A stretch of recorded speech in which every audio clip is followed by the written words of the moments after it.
My background is design, sustainability, understanding ecosystems, understanding waste, but I never envisioned myself managing a nonprofit.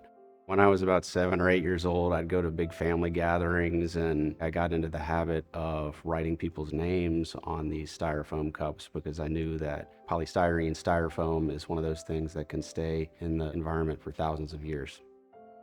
We had a cabin out in the woods close to the Chifuncta River, and I would go there every weekend with my family, and we would go swimming in that river, and I'd see things floating in there, glass bottles, plastic bottles, and then styrofoam. I didn't want to see that, and so using less of that stuff was important.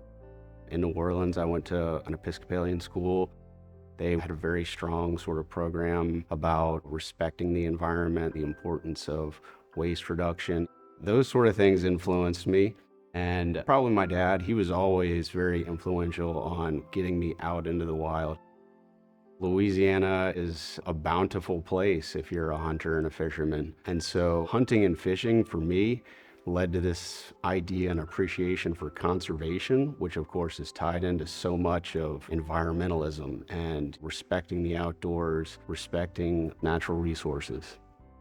After I graduated from college, I got a work visa and I decided to go to Scotland to go 10 bar there. And golf courses aren't necessarily the best thing for the environment, but it was so different in Scotland. The way that they construct golf courses, it's very open, natural. And so I decided that I wanted to make golf courses more environmentally friendly. Started looking into that, and someone was like, well, LSU in Baton Rouge has one of the best programs in the country for landscape architecture. So I said, oh, really? Okay. Lo and behold, there was not a big emphasis on golf course design in this program, but there was a big emphasis on learning graphic design, architecture, engineering, urban planning. It's a very interdisciplinary program. So after I graduated from that program, I actually sort of parlayed that degree into a little practice where I started helping people renovate homes in New Orleans. But after several years of doing it, it was not really meeting the call that I felt was so pressing about doing something to address the myriad of environmental issues that are happening around the world right now. And I'm sitting here on Magazine Street, just a few blocks away from where the parades roll in New Orleans. I think it was Mardi Gras 2013, and decided this is totally different than when I was a kid. This is an environmental issue that somebody needs to be working on. In 2018, the city of New Orleans went to go clean out some storm drains, and in 5 blocks, they found 93,000 pounds of bees in our storm drains, clogging them up. We're a city below sea level. This was, of course, a shocking discovery.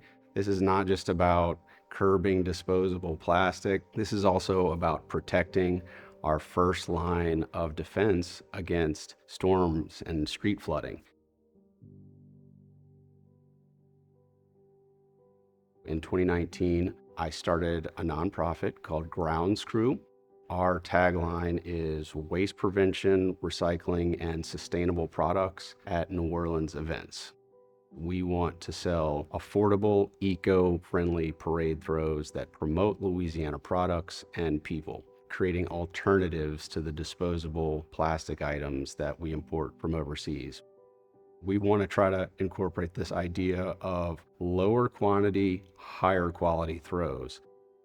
Each throw incorporates a QR code that tells a story about where did this throw come from, the environmental benefits, the local business, crafter. But then at the very bottom of the web page that's unique to each throw, we acknowledge the sponsors, the grants, the philanthropy that are really helping see this idea of a sustainable Mardi Gras come to light. We have a long way to go. I don't think there's a harder environment in the entire world to try to implement a recycling program than a 3-mile long tailgate party that happens in the middle of a dense urban environment. But it is important that we do that, because if we can figure out how to do it at Mardi Gras, we can figure out how to do it anywhere. I think travel for me was incredibly influential in my desire to want to do something that is not only about improving my immediate surroundings, but it's also about the world that we all share together.